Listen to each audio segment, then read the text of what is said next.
with the Foundation Center resources that are here. Special thanks to the Douglas County Community Foundation. They actually sponsor our membership in the Funding Information Network from the Foundation Center. Chip Glazer is sitting in the back row. He is the director of the Douglas County Community Foundation.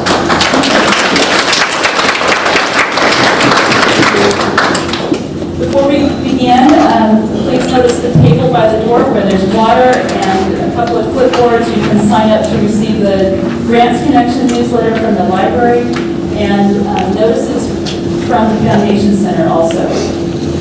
Our presenter is Keith Schadweiler. Keith is the Foundation Center's Funding Information Network Services Specialist. He joined the Foundation Center in 1999 after working as a reference librarian for the New York Public Library. He received his master's in libraries and information science from the University of Wisconsin-Madison. Please welcome Keith.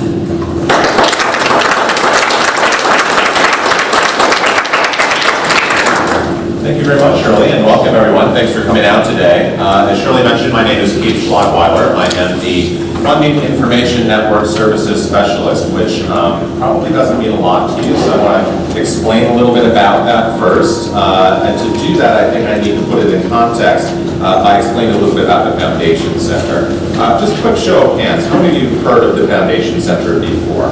Okay, a good number of you, but some of you have not. So I want to explain a little. This may be new for those of you who are familiar with this, may not be aware of the history of the Foundation Center. First of all, we are a nonprofit organization. We have that 501c3 nonprofit status, just as many of your organizations do. And we were set up back in 1956. So almost 60 years old now. And thinking back to that time, 1956, really the height of the McCarthy era, there was a lot of concern about where foundation giving was going, actually, particularly internationally. That's actually one of the major reasons why we were set up, to provide that transparency for where foundations are giving. And so you, as grant seekers, can come in and use our resources to identify the past giving patterns of these funders, to identify those that are most appropriate for your organization. When you're using our database information, you're looking for the match between the needs and interests of your organization with the needs and interests of the funders that provide the funding.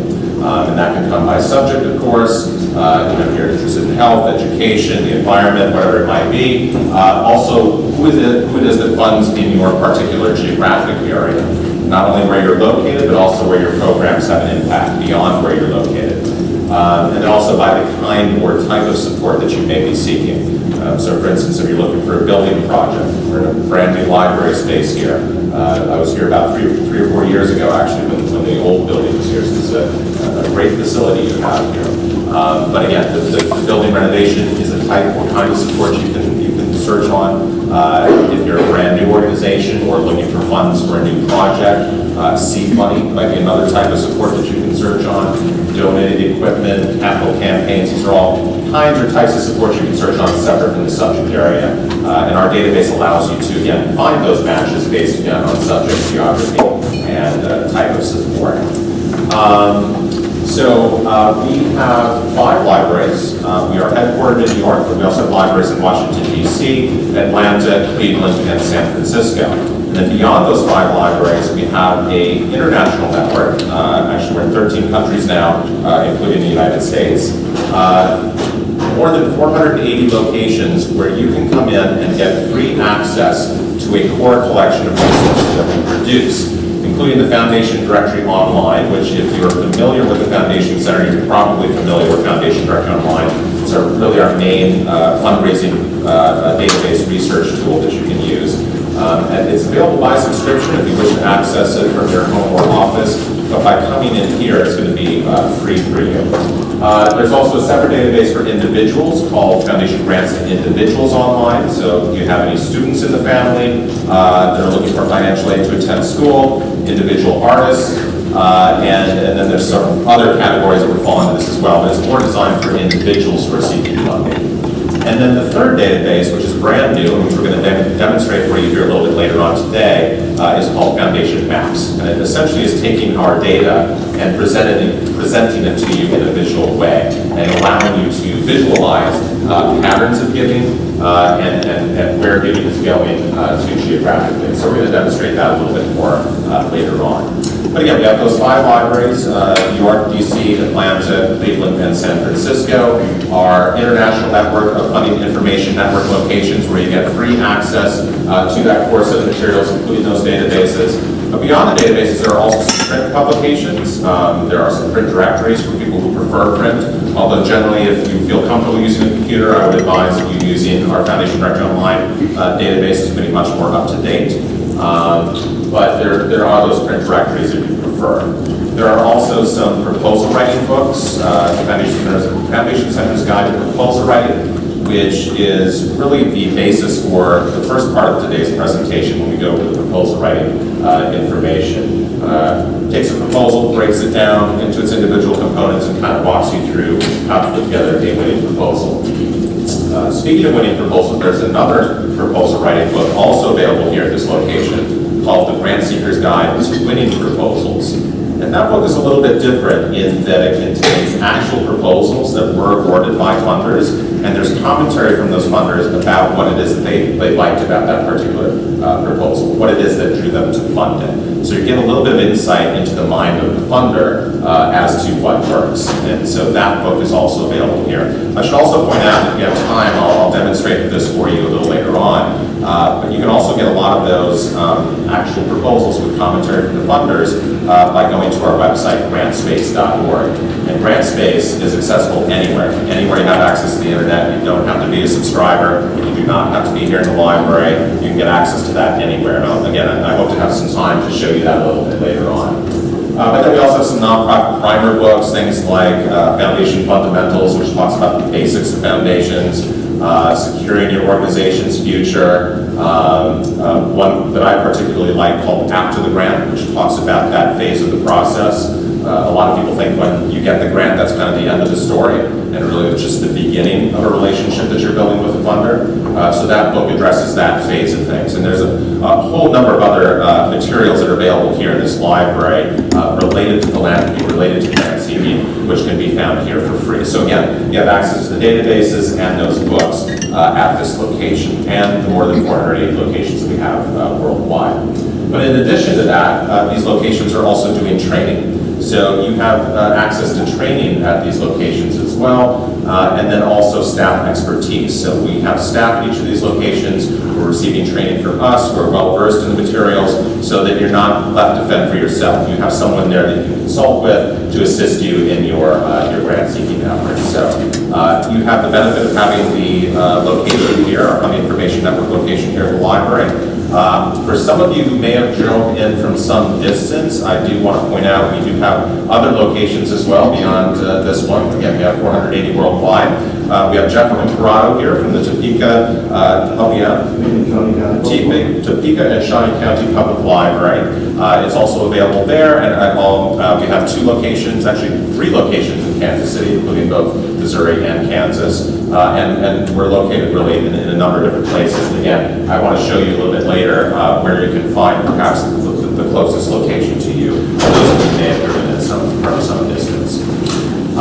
So that's a real quick overview of the Foundation Center, a little bit about the Funding Information Network. That's my role with Foundation Centers. I oversee that Funding Information Network. So my job entails a fair amount of travel, going to these locations, doing trainings like the one that we're doing here today, meeting with you and other members of the community, and trying to impart some useful knowledge to you in terms of grant seeking. So this is actually my last day on the road. I started off in Kansas City, day 1 of the World Series, so a little bit of energy going on there. I guess will be again tonight. So, but today we're going to be talking about proposal writing for the first part of this presentation, and it's again based on our book, The Foundation Center's Guide to Proposal Writing, which is a book which is available here in this library. There are tons of information on proposal writing that we have available on our website, and that can be accessed again most anywhere you have access to the internet. And we'll point out some of those a little bit later on for you as well. We're going to talk about proposal writing first, and then we're going to take a short break, and then we're going to come back and talk about Foundation Maps, which is again that newest database that we have available which is essentially taking our data and presenting it in a visual way so you can see and visualize patterns of giving around the world.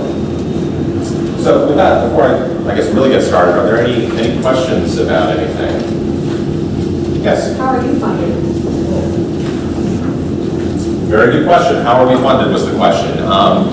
We are, as I said, a nonprofit organization. We get about roughly 60% of our funds through the sale of our databases, trainings, et cetera, and then the other 40% comes from foundations. So we are supported by several hundred foundations that support the work we do. So it's roughly a 60-40 mix. It's in flux a little bit, but it's roughly 60-40. Yeah, very good question. Any other questions? Okay. Oh, yes. Can you talk about writing a letter of inquiry today? We're going to talk a little bit about it. The focus is more on the proposal as opposed to the letter of intent, letter of inquiry. And for those of you who may not know what that is, it's kind of like a mini proposal. We're certainly going to address it. As to the specifics of how to put it together, it's not so much the focus today, but we do have a lot of information on that. I'll make a specific point of pointing that out where you can find that. Because it sounds like you need to know how to condense that down. Okay, sure. Any other questions? All right, great. So let's go ahead and get started. Now, the first part of the presentation, as I mentioned, is proposal writing. You do have, or should have picked up a handout when you walked in. This is primarily a PowerPoint presentation here, and you have all the slides that you're going to see up here on the screen in your handout. So you don't need to write down anything that's up on the screen that's already here. For those of you in the back who might not be able to see it up here, you can just look at the handout that you have here. But there is also space provided on the side if you want to jot down any additional notation. One thing I will ask you to do, though, is the very last page, the one that says Wisdom Exchange Project Outline.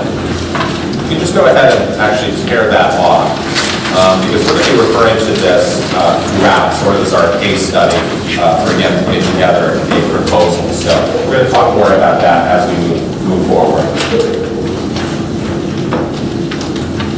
Okay, so what we're going to learn here today is a little bit about the proposal writing process. So we're going to learn a little bit about getting started, how you get this process started, how you prepare the proposal, so that's the organizing, writing, even the packaging of it. We have some tips for you on just even the packaging.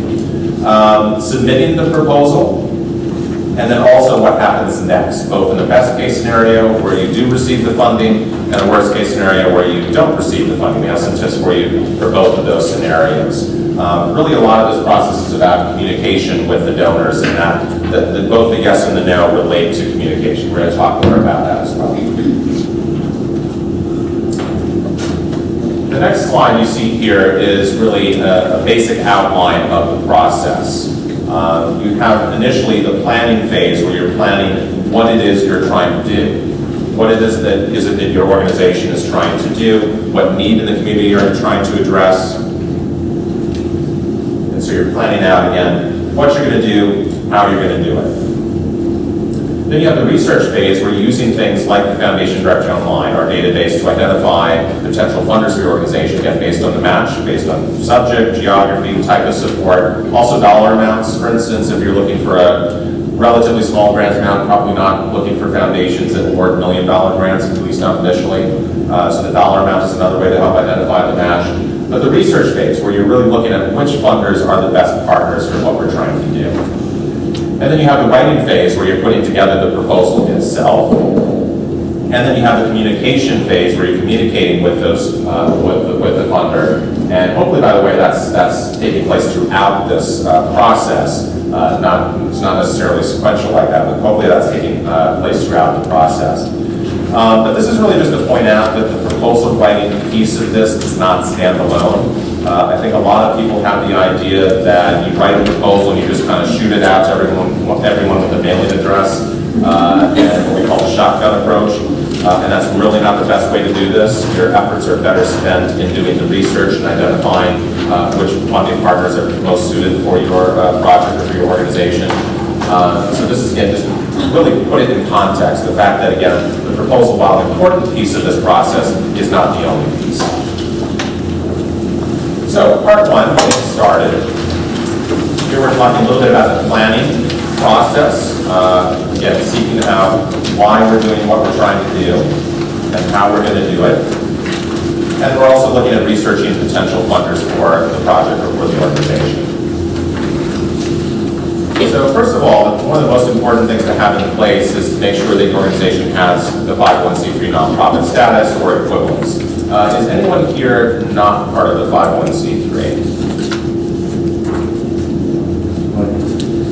Explain what that is? Yes. That's the IRS designation that indicates that you are a nonprofit organization. You're getting your source of funding from multiple sources, as opposed to, say, one source. And it's, again, what the IRS would designate you as for nonprofit status. There are equivalencies as well. Government agencies sometimes can apply for foundation funding because they are equivalent in the eyes of the IRS. Okay, so it sounds like we're all in the right place then, which is good. But you want to make sure not only that you have that status, but also that you're a credible nonprofit organization. That's referring to the fact that do you have a track record?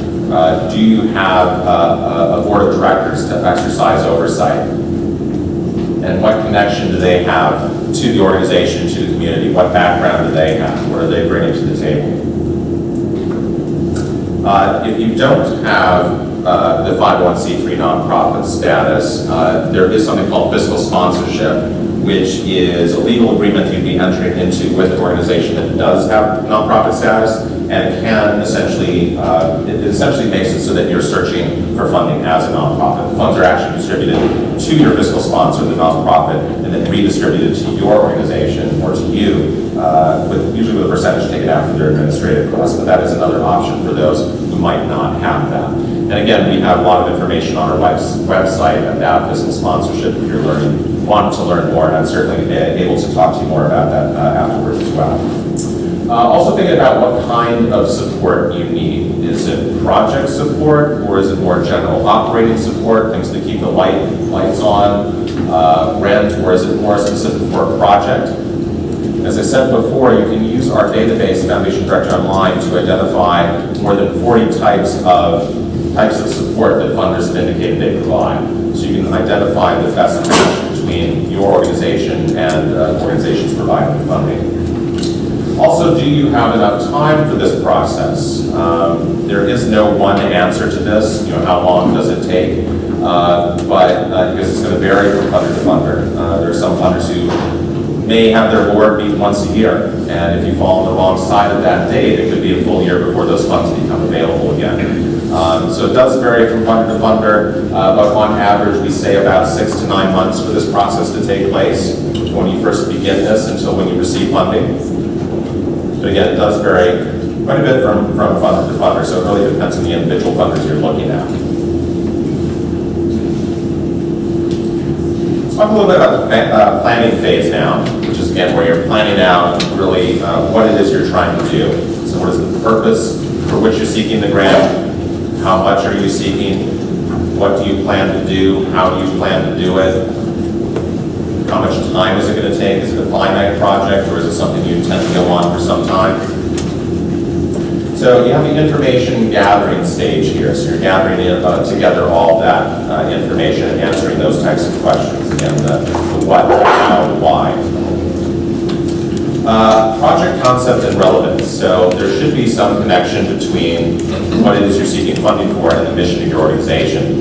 It's a bit of a red flag for a funder to see a request for funding from an organization that's a bit outside of the scope of that organization. So there should be some connection, obviously, to the mission of the organization. So is it relevant and consistent with the mission? Also, again, the time frame. Is this a short-term project you're seeking funding for, or is it something you want to go on in perpetuity? Something you intend to go on for some time? Then you have the outcomes, where this is really how you're going to be able to recognize you're successful. How are you going to be able to realize that you were successful in setting out what you attempted to do? So how can you quantify success? We're going to talk a little bit more about that a little later on as well. And then once you have all this information together, it should be a little bit easier for you to come up with a cost. So how much is it that we're going to be requesting from this particular funder? And how much is the project cost? talked about this quite a bit already, but just to bring it home one more time, there are really the match is what you're trying to do when you're doing your research, trying to identify potential funders using things like, again, the Foundation Directory Online. You're answering questions like, what do you do? Okay? And again, trying to find those funders who match what you do. And that's in the database what we call field of interest. So it's essentially the subject area. So if you're a arts organization, you're looking for other funders, or rather for funders that provide funds for arts organizations. But also, who funds in your geographic area? So who funds where it is that your program takes place? It's not always, again, necessarily where your mailing address is. I'm sure many of your organizations have impact beyond just the specific location. So you're looking at what funders provide funds to where your work has an impact. And then also looking at the type of support and finding a match based on that. Again, seed money, capital campaigns, building renovation. The kind of funding is another way to identify potential funders, and that's very easily done through our Foundation Directory Online database. So a number of different resources that are available to you to help identify that match. You mentioned the print directories, although, again, if most of you are comfortable using computers, I would strongly recommend using the Foundation Directory Online. It's much more robust than the print directories. There's a lot more information in it. And then there's also the fact that it's more up to date. Print directories typically are annual publications, so once a year, whereas the database is updated on a weekly basis. So you're going to get much more current information by going to the Foundation Directory Online. The Grantmaker websites, also important to look at if they have one. Anyone want to take a guess, though, percentage-wise, how many foundations have a website? You guys hear 10? It's right about there, 10 to 15%. And a lot of people are surprised to learn about that, but a couple of reasons for it. One, many of these foundations are very small, like just a board that meets once or twice a year. They simply don't have the staff to upkeep a website. The other reason is that many of these foundations have very specific geographic giving areas. So it might be a county, a tri-county area, a state, whatever it might be, but the World Wide Web by its nature is worldwide. So they don't necessarily want proposals coming in from multiple locations. So that might be another reason why they don't have a website. This is just to point out that if you're using Google or other search engines like that, you're really ignoring the vast amount of information that's out there. Because again, most foundations do not have that. The ones that do tend to be the larger foundations, like Gates Foundation, Ford Foundation, etc. And oftentimes they have a lot of different information you can find on their grants databases and all sorts of other information. It tends to be more authoritative because it's coming directly from the funder. It also tends to be a little bit more up to date because anytime they want to put out an announcement or indicate any changes, they can put it up on their website, and it's usually oftentimes the first place you're going to hear about those things. So if they have a website, it's going to be another source for you to look at. You're certainly going to want to do that. But again, if you're using Google or the like, you're really ignoring much of what's out there. Also, the IRS information returns. This is referring to the tax return documents that these organizations file. And by and large, we the Foundation Center, primarily focus on institutional philanthropy, meaning private foundations. The word foundation, by the way, is kind of thrown around a lot, but it doesn't really have a legal meaning. I'm assuming that many of your organizations likely have the word foundation in them, but most likely you're not a grant-making organization. When we're talking about foundation, we're talking about a legally defined term, meaning private foundation, which is a type of grant maker. And a couple things I'll point out that you need to know about private foundations. First of all, they are set up typically by one source, okay, as opposed to, as I said before, with most of your organizations being 501c3, being a public charity, getting your source of support from multiple locations, individuals, government grants, foundations, fees for services and goods. Private foundations, though, typically it's an individual family, or a corporation that's setting it up. The other thing about private foundations that you should know about is they first of all have what we call a payout requirement, meaning they're required by law to pay out 5% of their assets each year. Now, it's a little more complicated than that. It can be averaged over a 3-year period. But typically, you can look at a foundation's tax return, look at their assets, and get a pretty good feel for what they're going to give the following year. The other thing about private foundations that you want to know about is the fact that they are required to disclose their giving. And that is done through their tax return document, the 990PF. The 990PF standing for private foundations. How many of you looked at the tax returns, these 990PFs before? Oh, really? Most of you have not. Okay, so the rest of you are in for a treat. They are not the easiest thing to look at. They're a tax return.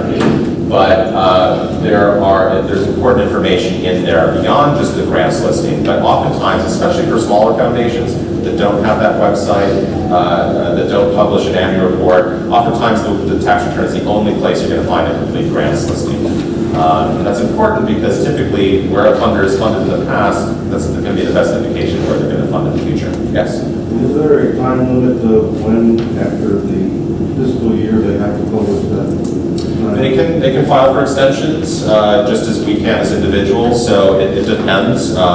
Typically, there's a lag time of about 2 to 3 years, depending from when the foundation closes its fiscal year until when that tax return becomes available.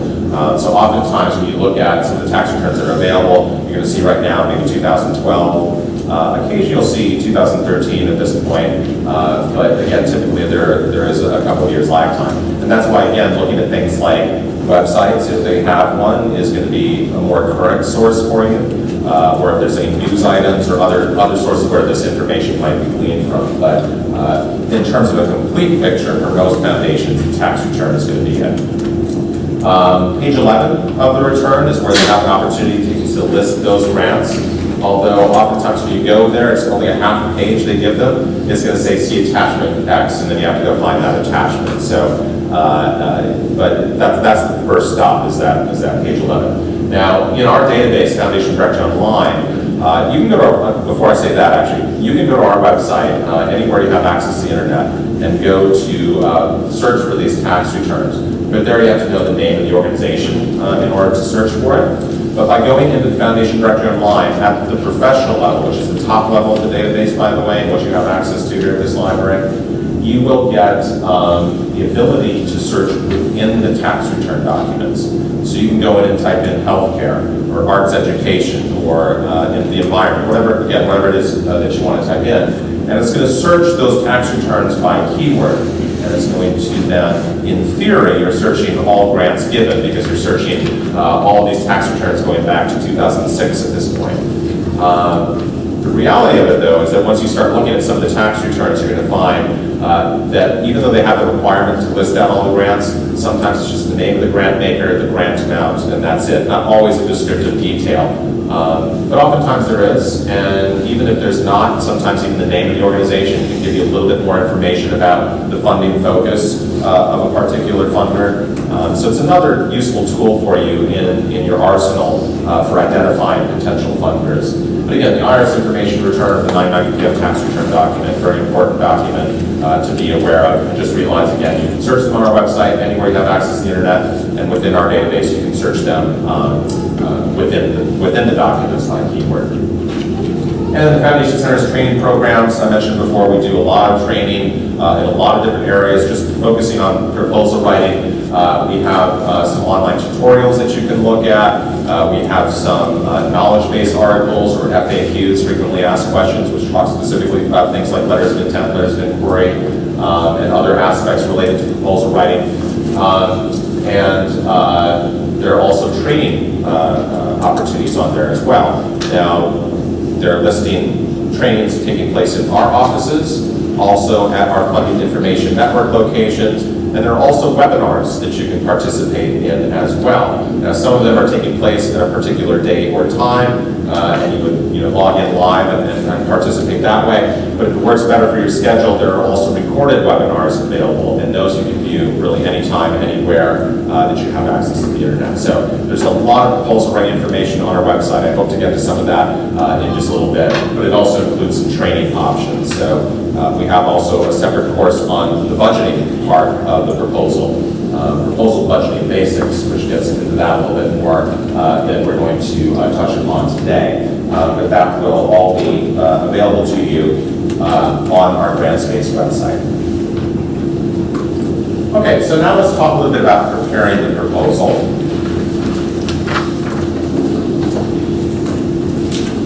And here we're talking about what it should include, how to write it, and also, again, how to package it. We have some tips for you there as well.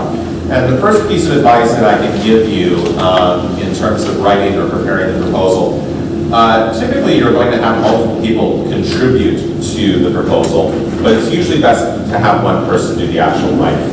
It's a little jarring sometimes to the reader to have different writing styles presented before them. So typically it's best to have one person do the actual writing, even though it's very likely you're having multiple people contribute to the content of the proposal. The next slide here you see is essentially the ingredients of your average proposal. It does vary from funder to funder what they're requesting, what they're seeking, and the proposal will be somewhat different depending on the specific funder you're looking at. But these are really the essential elements of what a proposal should contain. And again, it's difficult to say with any certainty, but on average, your typical proposal is about 10 pages or so, plus appendices. On average, about 10 pages. Sometimes it's going to be more, sometimes it's going to be less, but on average, about 10 pages. And again, it's going to include all of these things that you see up here, including things like title page and table of contents.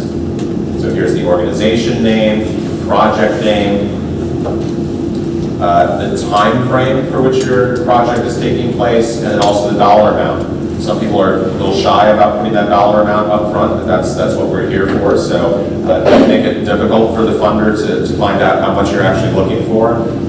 Put it right up front there on the title page. You have the executive summary, typically coming in about a page. And this is going to be the first thing that the funder is going to read, but it's probably going to be the last thing that you're going to actually write. It's going to flow a little bit easier once you have all the other information together. So again, first thing that appears, last thing you're going to write.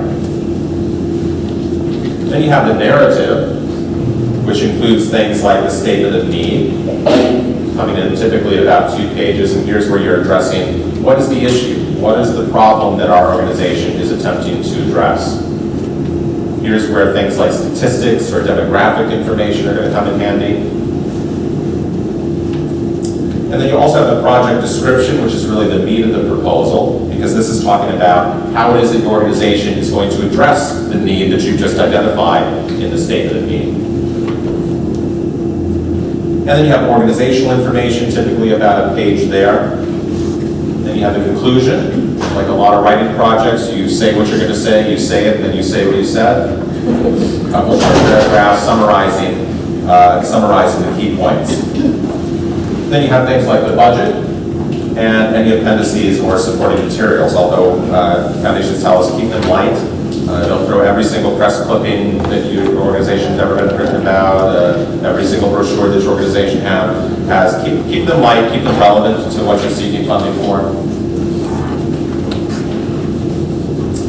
Okay, so let's talk about the narrative and some writing tips for you here.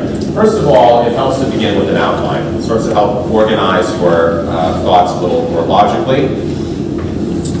And if I can find it here, that's that page that I asked you to tear off of your packet, the Wisdom Exchange project outline. This is what an outline might look like.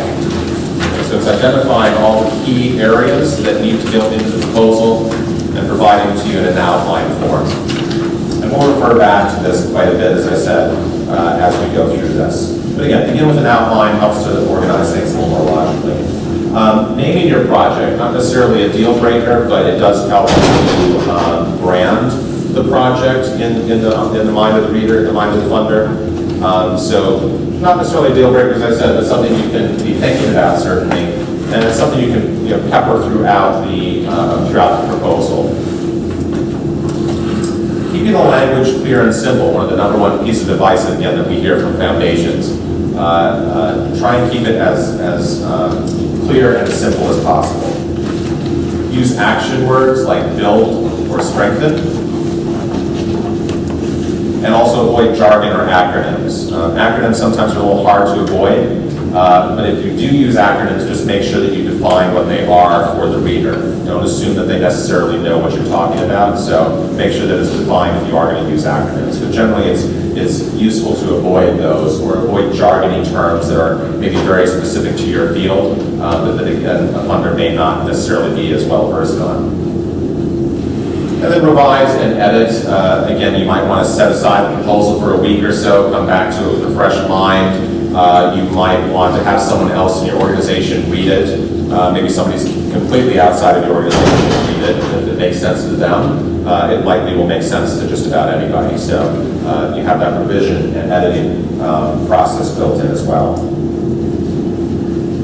All right, so let's talk about the statement of need, which is again talking about really why the funds are needed. So that's really the big question that we're trying to answer here, is why. So what problem or issue is to be addressed? And by the way, you don't want to make the situation so dire. The funders are simply going to just throw up their hands and say, why in the world would we fund this? It seems a little hopeless. Some people kind of fall into that trap a little bit because you're very well, entrenched within your field, and you're very aware of the issues, but you don't want to again make it so dire that the funders simply going to walk away. Let's see here. Audience or community members. So here you're identifying the people, the audiences that are going to benefit. And any supporting statistics or facts to back up your argument. Again, this is demographic information or other information very likely can be found right here in the public library. So again, if we go to the Wisdom Exchange project outline, you see here that the Wisdom Exchange project is a hypothetical project in which retirees are tutoring elementary school students in reading. So here we've identified what is the need for the project. Well, one, that many students are reading below grade level. And two, that senior citizens are in need of meaningful work opportunities. So we kind of laid out the need for the project there. But then we have the project description, typically the longest portion of the proposal and the most detailed. And here you have the broader goals, which are broad general statements of what it is you plan to accomplish, as well as your objectives, which, speaking of acronyms, we have our own here. Your objectives should be SMART, specific, measurable, achievable, realistic, and time-bound.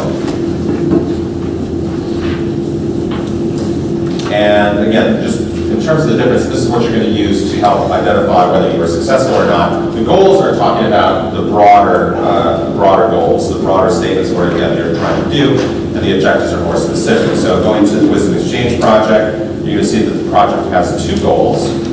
First is to increase the reading levels for the students, and second, to provide those volunteer work opportunities for people who retire. But the project also has three objectives. First, to recruit 20 students in grades 3 through 6 who are reading below grade level.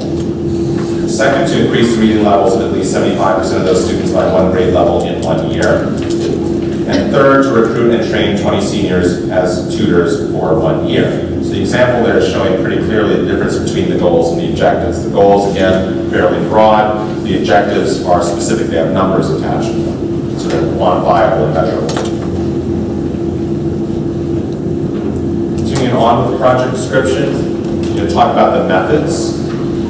So here you're talking about what you plan to do, where you plan to do it, how you plan to do it.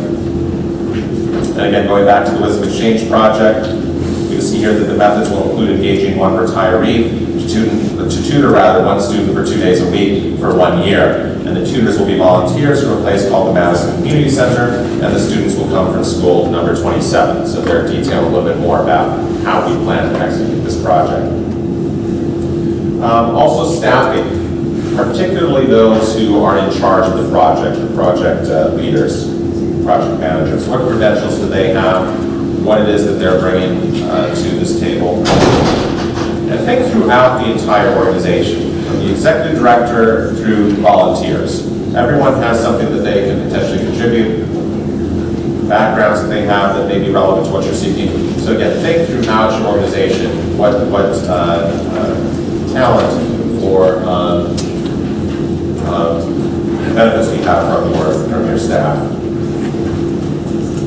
Collaboration, much more of a buzzword in the field these days. Funders like to see organizations collaborate to achieve a common purpose. So look and find out what other organizations in your community you can potentially collaborate with to achieve a common purpose. Funders like to see that as opposed to organizations that are competing with one another for funding. So look at ways that you can collaborate with other organizations to achieve a common purpose. Replicability, not, again, a deal breaker here. This is talking about maybe perhaps you have a unique approach to an existing problem. And if it's successful, the funder may want to replicate that elsewhere.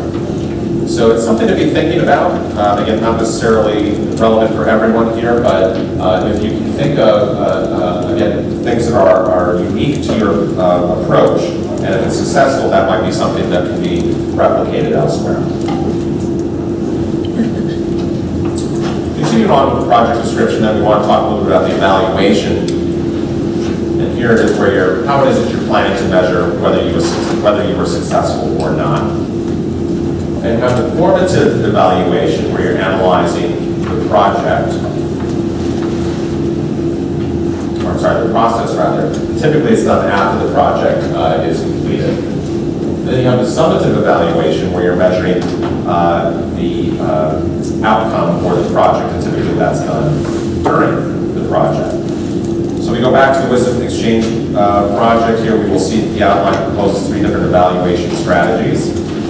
The proposal might say if the project's funded, we're going to administer pre-test and post-test to the students to determine how well they were reading when they entered and how well they were reading when they exited. We might also say that we plan to maintain student folders with progressive work samples in order to assess their progress. We might also maintain records from the regular meetings with staff and volunteers to find out what's working and what's not. And that's to ensure that the successful teaching methods are institutionalized. And then finally, we might say that we will administer a survey to the senior volunteers at the conclusion of the program, so we might learn how satisfied they were with the experience. So here we're getting both look at the formative and summative evaluation process and a plan for looking at how successful you were with your project. Sustainability. Again, you may not necessarily have the answer to this right away, but you should be thinking about this, especially if you want this project to go on for some time. It might not always be the case. Perhaps the project has a finite end to it, but if it's something you plan to go on in perpetuity or for some time, you should be thinking about how is it going to be sustainable in the future. So again, first of all, I'll answer the question, is it a finite project or is it something you intend to go on? Could it move towards self-sufficiency? Is there an opportunity for the project to generate revenue to help support the project or the program? Again, going back to the Foundation Center, our mix of about 60-40, looking at support through sales for fees rather for services and goods. And will the project be attractive to other funders? Typically, that first funder is going to be the most difficult one to get. But once you have a funder on board, it does become a little bit easier usually, because funders typically do not like to see themselves as the sole source of support for an organization. So once somebody else is on board, it becomes easier for others to come on board as well. So oftentimes that first one is the most difficult one to get. I was asked the other day about whether they should sort of disclose that they received a grant from another organization, and certainly the answer is yes, because that's going to be to your benefit. It's not useful to hide that information from the funder, and in many cases they already know. Oftentimes they are in communication with one another. So you want to put that out there because again, it's going to be to your benefit in those cases. Okay, let's talk a little bit about the budget. Again, we have a whole separate course on budgeting for proposals. It's available as both, again, a free live and recorded webinar that we have on our GrantSpace website. We want to talk a little bit about it here. So once you have all the other information together, you've identified the need, you've identified how your project is going to address that need, it's going to become a little bit easier for you to come up with the budget part. So first of all, the budget typically is going to stand alone. Oftentimes, just as we did with that last page of the handout, the funder is going to take that page out, photocopy it, distribute it to other key personnel within the organization. So it's typically a standalone item. That's going to include things like, of course, the expenses, which include things like direct costs related directly to the project for which you're seeking funding. That could include things like personnel, but also non-personnel costs, furniture, equipment, computers, etc. And also indirect costs or the overhead. Now, some funders specify they do not fund for that, but it's going to be included here if they do allow that. And then you have income. So again, any fees for services or other grants that you've received, any other income that you have to help support the project. And then the budget narrative, which is where you have an opportunity to explain things that may not be explained by the numbers. So, you know, a particular item, a computer costs so much, you can explain why it costs so much. It costs so much because it's using special adaptive technology, for instance. So it gives you an opportunity to explain those things that might not otherwise be apparent when you're just looking at the numbers.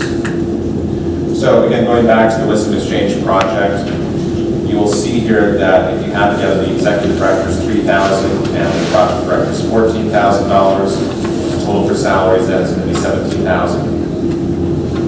And we'll also add in some additional costs such as fringe benefits and payroll taxes. Then we have the non-personnel costs, such as professional fees for the consultant, supplies, printing, transportation to get the seniors to the school, snacks for the kids, telephone.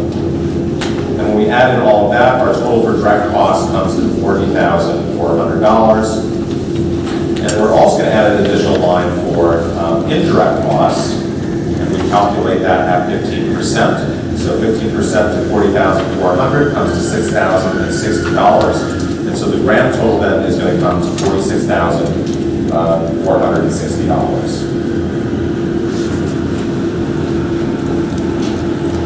Also, you're going to include your proposal organizational information. You have a little bit of leeway as to where this goes. Sometimes it'll be at the beginning of the proposal, at the end of the proposal, sometimes as an appendix item.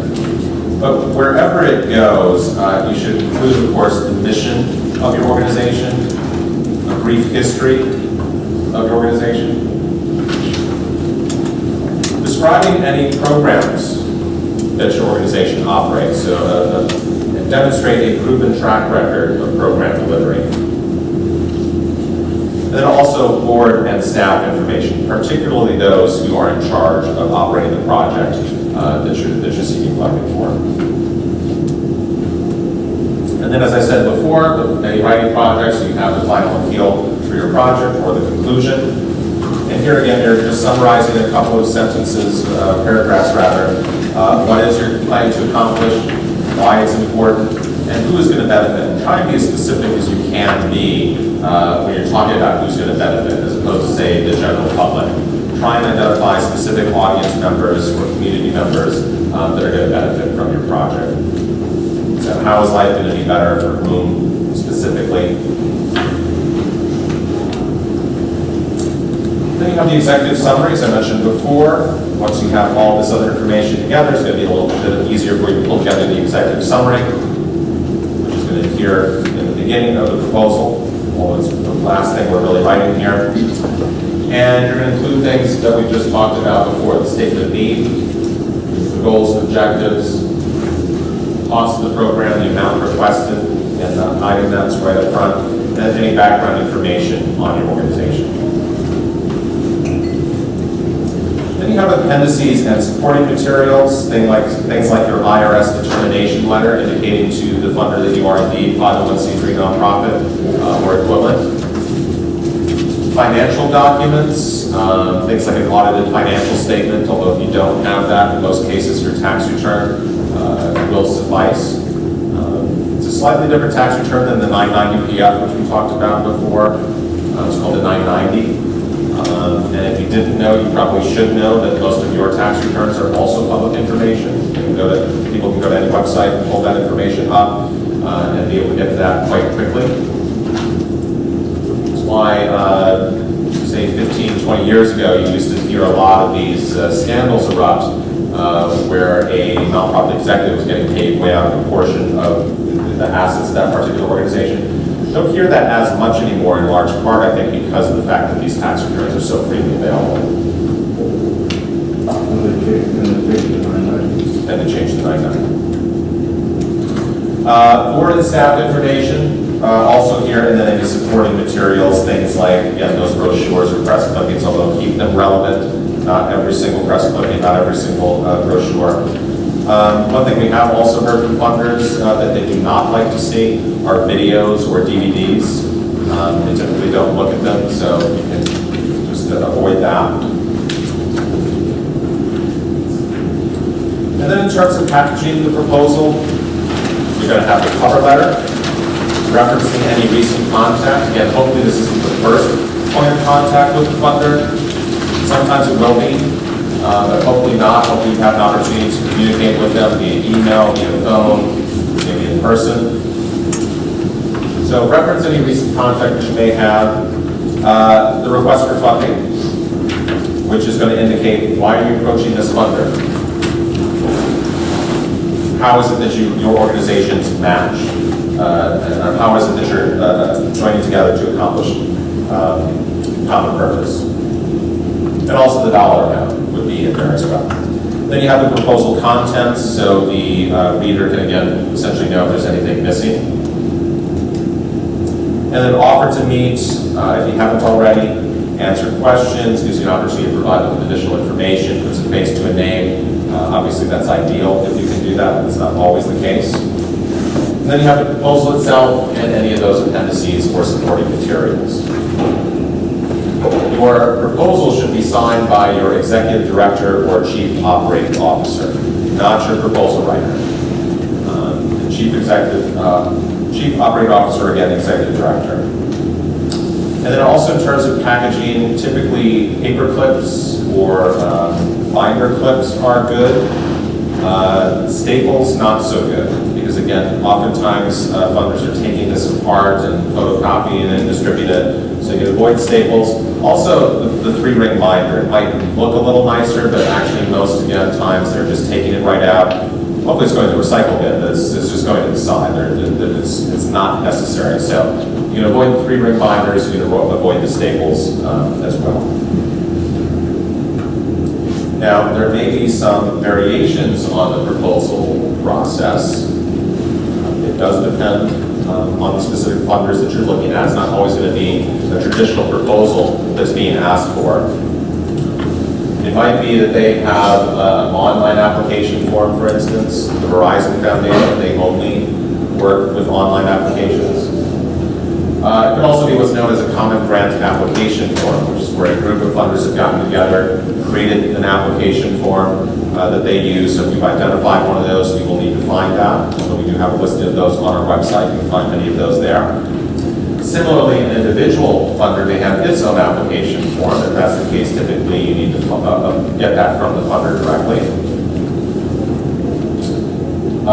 In our database, the Foundation Record Online, there's a section for the Foundation Record that includes application information, telling you how to, the specifics of the proposal process or the application process, detailing whether it's a common grant application, an application form, online application form, whether it's a full proposal or a letter of intent, letter of inquiry. So it will depend, but it will be spelled out for you in the database information. It will also tell you how a funder likes to be initially contacted. It's not always the proposal. Sometimes it's a phone call, which is kind of a way for them to weed through those that might be inappropriate for them. If you think about it, it's also a time saver for you as well, because you don't want to invest a lot of time and energy if a simple telephone call is going to tell you you're not eligible, then you can focus your energies elsewhere. But if that's indicated, you can call them. Sometimes again, it's what's known as a letter of inquiry or letter of intent, which is a mini proposal. Many of the same elements that a full proposal has, but in condensed form. And we again have some samples of those on our website in those books that I mentioned, which are available here as well. And then other times it's going to be a full proposal, which is really the first point of contact. They may not have a phone number, they may not have an email address, they may not have a website. So the proposal is really the first point of contact in some cases as well. But in any event, you want to follow the funder's guidelines, and I would amend that to say to the letter. They have specific reasons for asking what they're asking for. We've heard stories where funders are asking for 10 copies of a proposal, and they only get one. It just simply goes to the side again, because they just, keep in mind, a lot of these funders are getting a lot of proposals, and they just don't have time for people who aren't following instructions. So make sure you follow the guidelines as closely as possible. Again, in our application information in the Foundation Direct Online, it will spell out a lot of those details about what it is that you need to do. Okay, part 3 then, which is talking about what's next after the proposal has been submitted.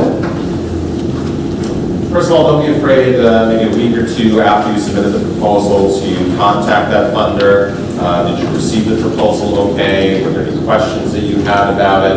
Again, not always possible if they don't have that contact information, but oftentimes gives you an opportunity to address any misunderstandings or provide any additional information that's needed. So again, a week or two after submitting the proposal, feel free to contact the funder if you are able to find out that kind of information. So telephone conversations, if that's available. And provide them with any informational updates. Perhaps something has changed related to your project. Some new development has happened, whether for good or for worse, that's going to affect the project. You want to make that funder aware of that. Also, again, if you've received other grant funding, you're going to want to let the funder know about that as well. And port of contact, that's just referencing you're going to continue to explore that who knows who avenue. Sometimes, for better or worse, some of this process can be who you know. It's not always necessarily going to get you the funding itself, but it can at least oftentimes get your case heard, or at least get your foot in the door. So sometimes that who knows who avenue can lead to your benefit, so keep exploring that as well. So let's look at the positive first. The answer is yes. So oftentimes people hear that, they receive the grant, they're very excited, they're very passionate about what they do, they're off to do the work, and they forget to send a thank you letter. All our mothers told us to do this, right? Send a thank you letter. You'd be surprised that a lot of people forget to do that, and it leaves a bad taste in the mouth of the funder right off the bat. That's not how you want to start off that relationship. So make sure you acknowledge and thank the funder for their support.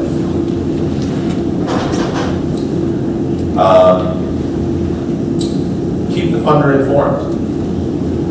They are now an invested partner in your organization. So you want to keep them informed of any successes, but also any challenges that have arisen. Keep in mind, oftentimes they are able to assist you with some of those challenges that may arise. So keep them informed. And then depending on the policy of the funder, it does vary. Sometimes they have limitations on how many times you can apply. Other times not. But at some point, the renewal request may be an option or a possibility for you. So another 6 to 9 months down the road, you're going to start this process all over again. All right, now let's look at the other side of the coin, which is if the answer is no. First of all, do not take it personally. Don't do what I heard one story one time, someone sent off a nasty letter to your funder. You definitely do not want to do that. Keep in mind it's not personal. In fact, it could have nothing to do with the merits of the proposal itself. It could be that they just reached their 5% payout rate for that year. They're not making any more grants for that particular year of record. So it may not have to do with the merits of the proposal itself. Yes, Jeff? I think we should put on there, send a thank you letter no matter what. I mean, I'd like to call it, thank you for receiving Yes. and reading it. Yep, that's a very good point. So he's saying send a thank you letter even if the answer is no. So thanking them for their consideration, and I think that may open up opportunities for future funding. Yeah, absolutely. So ask them why, find out why you were turned down. It may not have to do with the merits of the proposal or the project.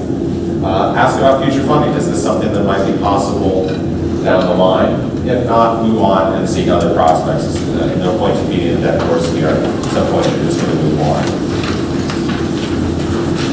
So help from the Foundation Center. Our 5 library locations and our funding information network, more than 480 locations, where you can get free access to our databases, to our proposal writing information, to training, and to staff assistance.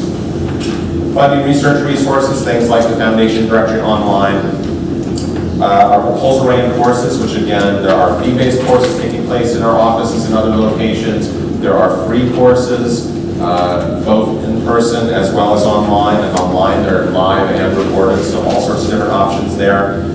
Frequently asked questions on proposal writing. We have a whole section on our GrantSpace website, what we call our knowledge base area, talking about proposal writing, all the different aspects of proposal writing.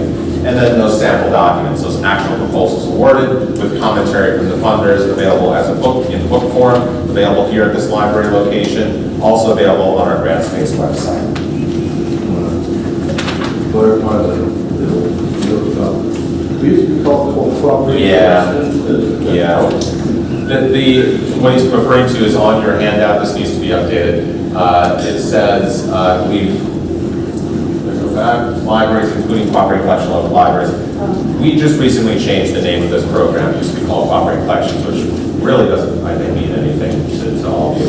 But we're now the Funding Information Network, and the Funding Information Network is, again, those 480. Mostly public libraries, but also academic libraries. Some of them are in community foundations, some of them are in United Ways, some of them are in religious organizations. But you can go into these locations and get, again, free access to our databases, Foundation Directory Online, at the professional level, which is the top level of the database, all the bells and whistles for free. Foundation grants to individuals online, for those of you looking for financial aid to attend school, also for individual artists and other individuals. And then Foundation Maps, which we're going to demonstrate for you here after the break. The print publications, the directories, the proposal writing books, the nonprofit primer materials, and then again, training and staff expertise. So all those resources available to you for free simply by coming into the library. Yes? Can we ask questions now? Or- Yeah, absolutely. Yeah. At the beginning of your presentation, you talked about the fiscal sponsorship. Can you tell me a little more what that is? Sure, again, fiscal sponsorship, And how's that spelled? Is fiscal, as in monetary. Fiscal sponsorship is, again, where it's usually with individuals, but it can also be an organization that might not have a nonprofit status. They are aligning themselves legally with a nonprofit organization that essentially gives them a cover umbrella. So the way it works is that, again, it's a legal agreement they're entering into. The funds are distributed to the fiscal sponsor, the organization that has the 501c3 nonprofit status, and then redistributed to the organization or individual, usually again with a percentage taken out for their administrative costs and money. So it's a way for to broaden out your. Are they writing the proposal? It varies. Fiscal sponsor, there are organizations that have fiscal sponsorship programs and they kind of do everything for you. The fee is typically a little larger in those scenarios. There are others where they just give you the designation essentially and you are doing the work. So it varies quite a bit. And there are actually different types of fiscal sponsorship. Again, getting a bit in the weeds here, but it's again, legal stuff we're talking about. There's a book that you can refer to called Fiscal Sponsorship, 6 Ways to Do It Right. It's a book written by Gregory Colvin, C-O-L-V-I-N. And that I would consider sort of the Bible of fiscal sponsorship, if you will. There's all sorts of information also on our website, on GrantSpace, about fiscal sponsorship and more format. And are the grants available only to nonprofits or a limited liability corporation or sole proprietorship eligible? Yeah, typically you're looking at it being the 501c3 as the the designation that's needed. Yes, did you want to add something? Well, I was just going to say that once you are accepted by the fiscal sponsor, then when the person donates, you can use fiscal sponsor tax deductibility as a kind of incentive to go with it. Yeah, you just write it to them, but they'll get it to us. Any other questions? Yes.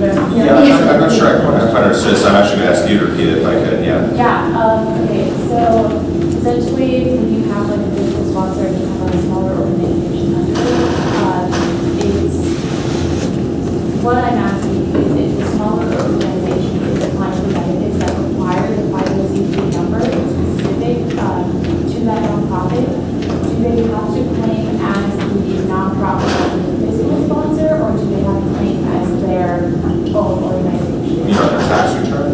No, In it's, advertising, well, in advertising, or there's certain benefits, or like resources you can gain if you have that type of number. So that's. basically, I think what's happening, what you can say to anyone if you're applying for a grant, saying you are under the umbrella of the 501c3, you have to tell them that if you have any tax considerations or anything, we are under their umbrella. You yourselves cannot apply for the grant. You're actually applying for the grant through the 501. Yeah, you have to use their facility. Right. So I think what the question was then is that if you're using fiscal sponsorship, how it is that you're actually going about applying for it in terms of where the funds are going. Yes. Yeah. And that's again going to the fiscal sponsor directly. Yeah. And then you The make check is written to them, with that's in their the name. sponsor to get the funds. Any other questions? Yes. So if you're also approaching individual donors, do you need to be specific about that, or can you just say that you're approaching individual donors? Like where you were saying, you could disclose other grants. Right. Right. So the question is, when you're looking at individual donors, whether you're disclosing that as well, I think certainly you're going to indicate to the funder you're also approaching John Smith and Mary Smith. I mean. Yeah. Yeah. Yes, sir. How do we go about becoming a member of the Financial Information Network? Funding Information Network? Yeah. He's asking about the Funding Information Network, how you become partner. I'm assuming you're representing a library or Yeah, I represent it's a community workforce center. Okay. This kind of, we deal with a lot of entrepreneurs and people who are looking for work, starting small businesses, looking for the tools that grant funding could allow, and in many cases working with other institutions that would that we could help with there. Excellent. I can talk to you during the break, actually. There's an application process that an organization needs to go through. There are certain standards that each of these locations need to be met. I would say the primary one is the fact that it should be open to the public, so anyone can walk in off the street and get access to this information. There's some other things involved as well, but I can certainly have that conversation with you during the break. Yeah. Any other questions? Is there a way that we also interview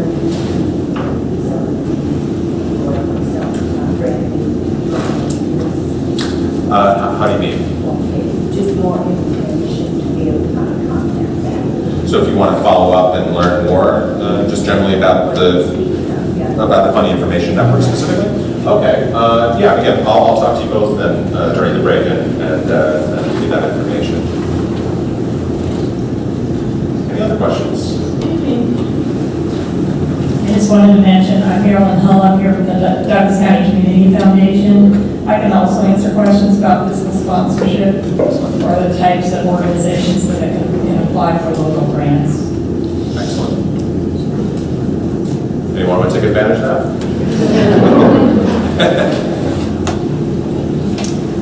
Thank you very much. So if there are no other questions, all right, let's take a short, 5-minute break. When we come back, we're going to talk about our new database again called Foundation Maps, which is looking at our data visually. Now switch gears a little bit and talk about Foundation Maps, which is our new database. Before I do that, I want to quickly let you know where you can find your nearest Plumbing Information Network location. Again, some of you may have driven in from some distance. There might be a location a little closer to you. So I want to point out where you can find that out. So if you go to grantspace.org, and space is spelled out S-P-A-C-E, grantspace.org, which by the way is again freely accessible. Anywhere you have access to the internet, you do not have to be a subscriber. You do not have to be here in this library. You can get access to this anywhere, anytime. In fact, there's an iPhone-friendly version of it. So multiple options for you to get this information. And I wish we had time to go through this site because there's a lot of stuff in here that's free that you can get access to, including, by the way, proposal writing information. So here's some videos, there's a link to more. This one is what are potential red flags when you're reading a proposal. You have the funder talking about those red flags that might come up. You're going to see here chat transcripts, including this one, applications not accepted yet on their radar, which talks about where you might come across the phrase applications not accepted or contributes only to pre-selected organizations. Well, how do you get on those pre-selected lists? This talks a little bit about that. All sorts of training options, both free and fee. And again, both in person, online, both as a live and recorded webinar options. There are frequently asked questions relating to proposal writing here. Sample documents, those actual proposals awarded, with commentary from the funders about what they like. And some podcast recordings here as well. So all sorts of different information related to proposal writing. Again, there's all sorts of other things in here as well related to subject areas, related to skill sets that you might be looking to build upon.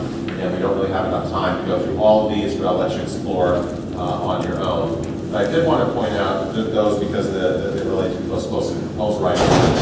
Also, here under tools, you have sample documents, and that's the full listing of those actual proposals. By the way, including letters of intent, letters of inquiry. So you can also look at some of those there. But the Find Us feature is what I wanted to show you, because this is going to tell you where we are located. And again, as I mentioned, we are an international network, 13 countries, including the United States. And when you first pull this up, you're going to see the world map with these large bubbles. And it's going to be a little familiar to you once we move into Foundation Maps, because a lot of this will look like this as well. But you can type in city, zip code. I'm just going to put in Lawrence here, click on search. And as you see here then, the pin representing, the spot from where it's measuring. Click on the little star, it's going to tell you here, in this case, it's the Lawrence Public Library here in Lawrence. And you can click on the profile, scroll down a little bit here, and there's going to be list out their website, their hours, some information you need to know where to access them. Down below the map, you can see a listing of the closest locations based upon where you search from. So here we have the next location is Topeka, about 27 miles, although I should point out those miles that are listed here on the right-hand side are as the crow flies. It's not always going to necessarily relate to the driving distance. But again, you're also looking at a couple of, 3 of them in Kansas City area, Kansas City, Missouri, 2 of them there, and 1 in Kansas City, Kansas. Junction City, Salina, Joplin, Missouri, McPherson, Kansas, and Wichita. So these are some of the closer ones to you. You could also, by the way, in the map view, just use the little plus or minus sign, sort of zoom in, zoom out, and then you can kind of get a sense of where these are here as well. So that's how you can find the nearest funding information network location for you. We did close that. There we go. Just a gentleman who's asking about applying for the Funding Information Network. There's also this link here about the Funding Information Network. That's going to take you some information about it, and also information on how to apply. Again, we can touch base again afterwards to talk more specifically about that. By the way, I'm sorry, one last thing about GrantSpace. I can't show this and not say this. That little green button, Chat Now, that you see in the upper right-hand corner, you have access to our online librarian reference service through GrantSpace. It's free. Again, just about everything on GrantSpace is free. Chat Now, you can chat real time with one of our librarians to help get answers to your questions. Now, pretty much any question is fair game to ask, with a couple of exceptions. One, of course, is the question everyone wants to know the answer to, which is where the funders are going to fund me. We're not able to really do that level of consultant type service for you. But then also, legal or tax-related questions. We're not lawyers, we're not accountants. We can point you to a place where you can find that kind of information. If this button is not available, it's not 24/7, but it's not available, just above it is an Ask Us link, and you can submit your questions to us via an online form, and then usually within a day or two, we respond to your question that way as well. So I just want to point that out very quickly because, again, it's free and it's a great resource for you. So, with that, I now want to move on to Foundation Maps, which is our, essentially taking our data, the data the Foundation Center collects. We, as I said before, collect information on institutional philanthropy, private foundations, community foundations, grant-making public charities, and make that information available in a more vibrant, exciting way through Foundation Maps. Now, what this does when you first log in here, you're seeing all these bubbles all around the world. Now, those of you who have used the Foundation Center's resources for some time may not be aware of this, but our focus in the past really had been on U.S. philanthropy, on U.S. foundations. That has changed in the last number of years, and our focus is growing ever more so internationally. So we are collecting data on international philanthropy as well, and that's why you see this global map here as opposed to a map of the United States. With Foundation Maps, if you've ever used Google Maps or other kind of similar things, you should be somewhat familiar with how this can operate in terms of zooming in or zooming out. You have a little plus button over here. You can click and drag. And the default, when you first log in, you see these 4 boxes here. This is giving you the aggregate data for our the information that's in the database. So there are over 3 million grant records that are accessible through here. We have about $211 billion worth of grants represented, 33,000 plus funders, and 295 recipients. 295,000. Is it 295? 295,000 recipients. Now, the other ways that you can search this, we have both, by the way, recipients and foundations. You see that showing grants by. If I wanted to shift gears here and select foundations, rather. Now you see those dots have changed to the green color representing foundations. One thing that's not here yet that is coming soon is area served. So it's not just the location of the recipient, but where that grant is served geographically. So that is coming soon. Is this part of the subscription? Or This is a separate subscription for the Foundation Garage Online, but it is part of our core collection materials that are available at our Funding Information Network location. So again, this can be accessed here in this library, Topeka, and all those other locations, the 480 plus locations that we have around the world. for our IT people to get that. We have separate. Yep. So again, accessible for free at these locations. It's also a subscription-based service. If you want to subscribe to it, you can certainly do that, but it's free at these Funding Information Network locations.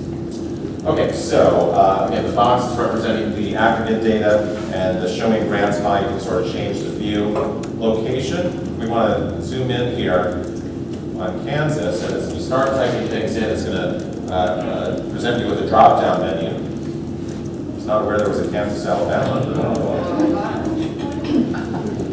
Yeah, all sorts of Kansases. Is that how you say plural Kansas? Kansas. Anyway,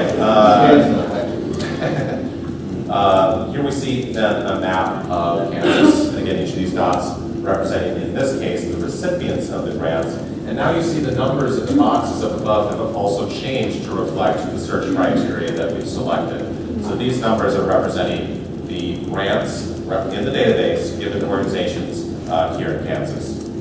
So about almost 15,000 grant records, about $672 million worth of grants represented, just over 1,100 funders, and about 1,800 recipients. Yes? How many years worth of data is that? Yes, it goes back, I believe, to 2006, I believe. I'll have to double check on that, but I believe it does go back over some time. I believe 2006 onward. Okay, so you can do a search, and you notice too that when you do a search on a term, that this term is represented up here. We can also add in the subject area. Type in health, for instance. Again, gives you expanded options in terms of the terms that you can search on here. You can search at a more specific level, if you'd like to do that. Mental health crisis services, for instance. And I was demonstrating this before, and sometimes when I click on this, it's not going as quickly as we'd like, so hopefully this will work well for us here. But now we see grants recipients, excuse me, in the state for the purpose of mental health crisis services. You can click rather on a bubble. We're at Douglas County, and there are 4 grants represented there in the amount of $17,905, 3 funders and 2 recipients. At this point, you can look at the details of the foundations, the recipients, or the grants. And you see that. I don't think I have a laser pointer here. Maybe I do. Let's see.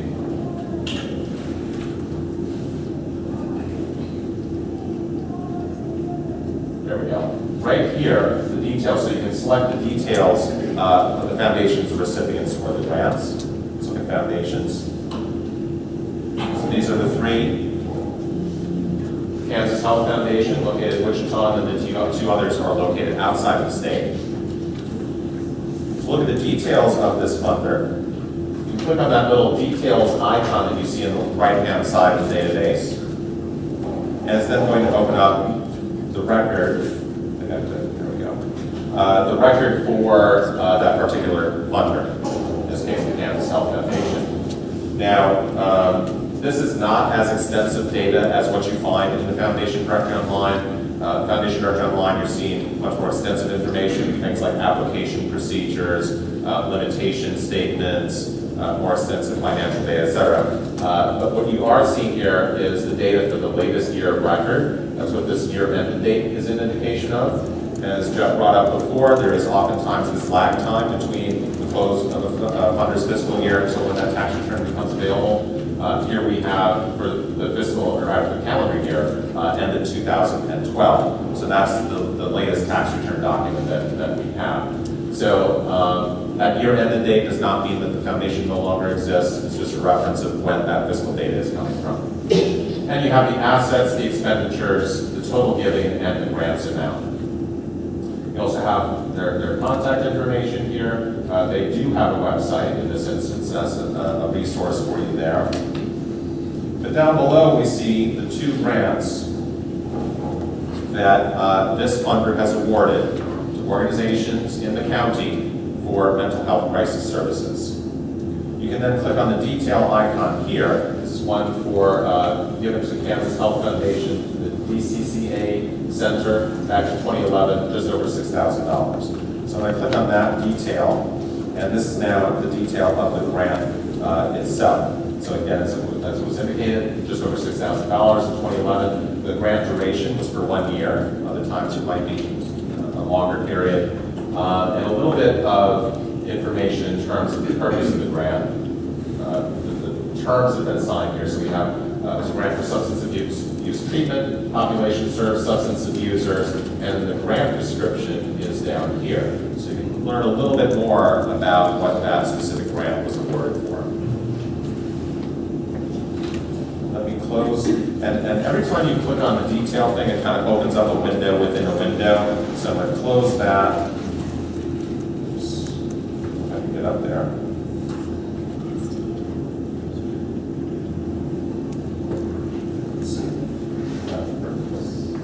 That works.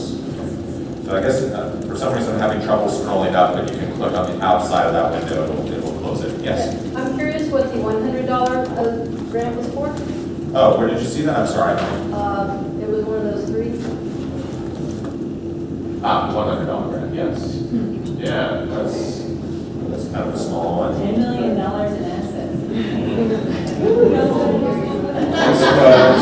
Actually, it doesn't say specifically what the grant is for. There's no description for the grant. Again, that's oftentimes because the grants in their tax returns are not always that descriptive. But it was the subject assigned for counseling support groups in general. So it's a grant, it's a relatively old grant, dated back in 2006. But maybe this is an organization, recipient rather, that you're aware of, you can contact them, learn more about that grant, learn more about their relationship with that funder. But yeah, I'm actually surprised to see the $100 grant. The threshold for most of these are $1,000 or above. I'm actually a little surprised to see $100 there. Yes, question about?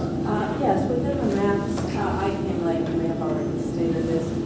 Is this limited to private and corporate foundation giving, or would you see, would there be any way to serve more government, for instance, related? She's asking whether it's limited to private foundations or whether government grants are included. It is not government grants. The Foundation Center does not really focus on government grants or individual donors, even though that's a big part of funding for your typical nonprofit organization. We have information on how to find that kind of stuff, but we are not really the experts in those areas. Individual donors, we have some information more on that than we do on government grants. The public library here likely has more information than what we do. Yeah. Sure. Yes. Okay, so I may be a little remedial, but how did you get to the maps part? I'm on the Foundation Center and I can't get to the maps. Okay. You have an iPad or something with you, or laptop or something? Yeah. So Okay. I've got access to the library. Are you on the library's Wi-Fi? I am. Okay. Shirley, are you here? Yes. Okay. Do you know how through their website? I mean, if you're on the Wi-Fi, I can give you the web address and it'll take you No, right in. I'm on the Foundation Center. Oh. That looks like our Foundation Direct Online website, Oh, is that? Okay. which is if you're in the library, we'll get this cleared out, but there's a way for you to access the database within the library. If you're in the library building and on their Wi-Fi, you can go to maps.foundationcenter.org and it'll take you right in. So again, maps, plural, .foundationcenter as one word, .org, and it'll take you in. As long as you're on the Wi-Fi here in the building. But I'm assuming there's a link on your library's website that also will take you in as well. I'm just offhand not sure where that is, but we can get that straightened I'd be out. happy to have you demonstrate here. Yeah. But is now a good time? Well, why don't we do it at the end, just so we can keep the flow, and then we'll certainly want to do that, because we want to make sure that you're able to access this after you leave here today. But again, through the Wi-Fi, maps.foundationcenter.org. Okay, so let's look at some other things here with Foundation Maps. Now you can, again, you see the terms you searched on here in this little area. You can sort of take them away or go backwards by clicking on the X. And now it's going to take that out eventually. Again, there's a little bit of a delay here apparently with this. But now we're going back to all grants recipients rather, in Kansas. There are also other filter options by going to the More Filters selection in the upper right-hand corner. You can limit the search by population served, economically disadvantaged, LGBTQ, men, minority, two minorities, and so on. Types of support, again, the kind of funding that a grant represents. You can enter in an organization's name, or you can search, limit your search by grant amount or by grant years, and here's where it is, 2006 onward. Tags is more of a subscriber feature. It's something where you can tag individual records and come back to it, pull up things, but it doesn't work so well on a public account like this one, so I think that's disabled. Grant maker type, another way to narrow this down, or by keyword. And keyword is just any term you want to type in, searches the whole database for whatever it is you type in, so it's not tied to an index, which is essentially what you're doing by using the subject area. If I click on browse all subjects, you're going to see that drop down here.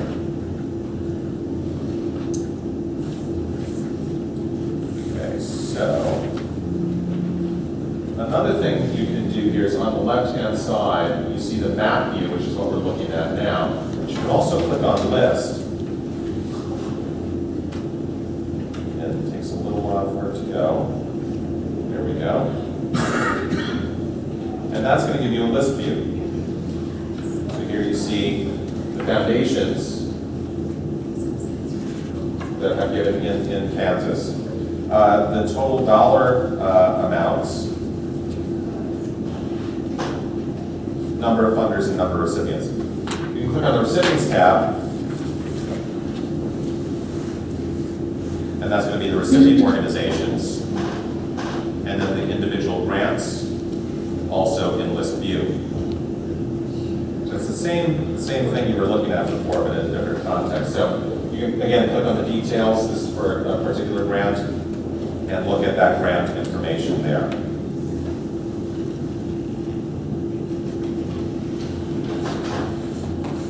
A couple other things I want to show you real quickly. There's also the charts. Actually, I think we can do that. Let me click on charts. Also on the left-hand side up here.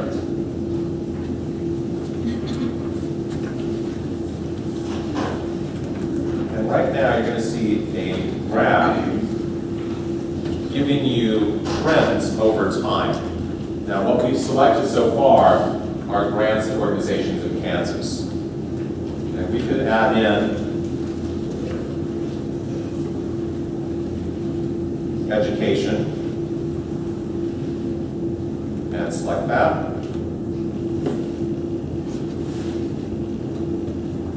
There we go. And now you see grants and organizations in Kansas in support of education represented on these charts. Over here you see the total number of grants, and over here you see the dollar amount of grants. Now you see these little dotted lines here, that's because the data is not yet complete. Again, we look for a final set. That's typically, again, going to have that delay in it built in because of the tax return delay. But it goes back to 2006, and so you can see over time, the number of grants has gone down significantly. Whereas over here, the dollar amount, there was a spike in 2007, and then back down 2008, and now it's on the rise again. So charts are a great way to look through this. We want to look at more specifically Lawrence.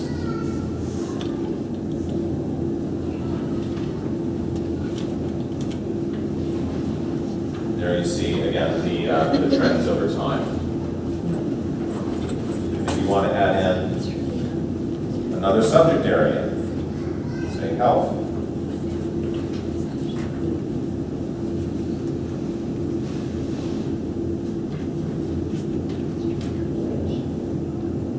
Now I'm going to put those two together, so you see, even though it went down before, it greatly exceeds the giving for health. And by the way, you can then click on any point on the line. I click on this spike here, 2007. You you now are going to see all the 2007 grants for, I think we're at Lawrence, Kansas at this point, for, I think I selected education. And then again, with the details, you can click on those and open up the individual grant records. Okay, next question. Yep. Can you save the search and have it continue when the data is complete to send you information?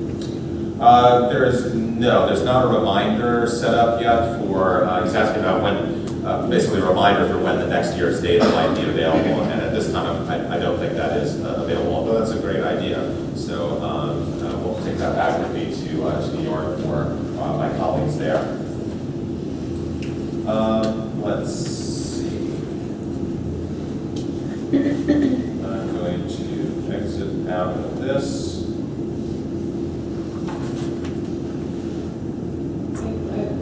Yes. Up there it says save this search, is that still an option even though this is a public thing? Yes, it technically is, although again, it's going to get a little unwieldy, so I hesitate to say to use it because when you come in, if everybody's doing that, it's going to be a huge long list. So technically, yes, it is available. Okay, I also want to show you the pathways feature. If you go back to the map view, and look at Kansas again.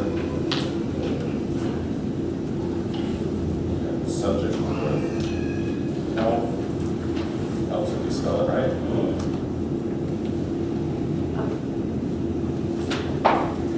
Okay, and then we want to look at the list.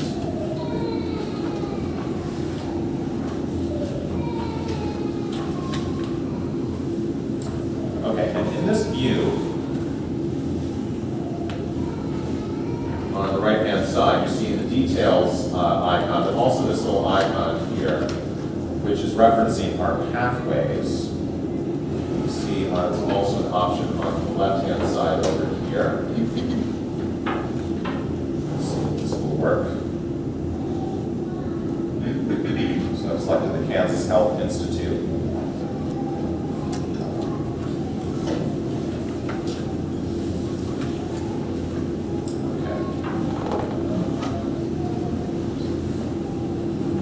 Sort of working. It worked before when I tested this earlier, but not now. What this is doing is essentially revealing connections between funders and their recipients. So it's unfortunate that, see if I can maybe pull it up, but I'll just show you real quick. We are running time. You see the legend down here, the recipients and foundations.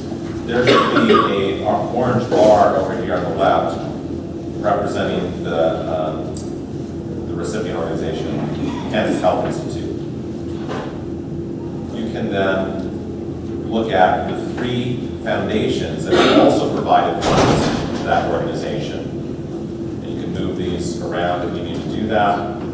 You can click, and by the way, the width of the connection indicates the strength or the more funding for that.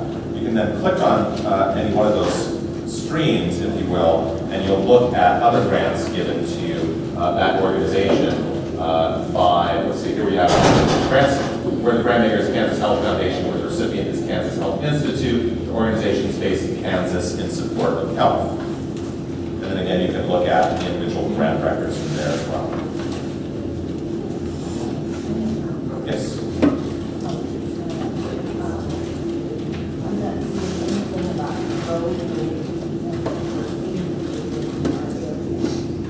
Well, we didn't search on that specifically. We certainly could have.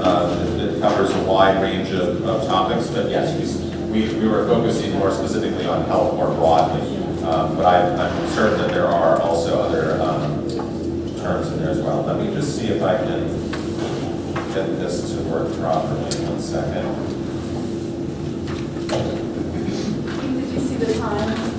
Yeah, I did. I just wanted to show this one thing. If I can get it to work. Let's go.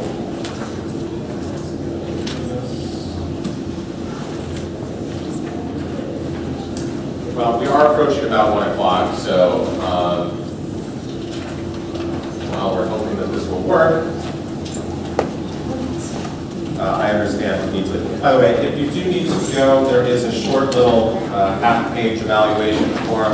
If you wouldn't mind filling this out, just 3 simple yes or no questions. And one additional thing, if I could ask you to do this, on the back, if you wouldn't mind just jotting down how you heard about this program. I'm just kind of interested in how you came about knowing that this program is being offered today, whether it was through the website, through personal contact, email, any way that you heard about this program, if you were able to know about that.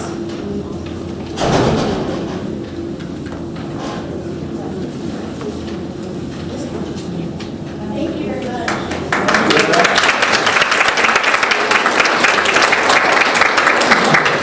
Let's see if this will work for us, because I do want to try and see if I can, yeah, those bars are not showing up.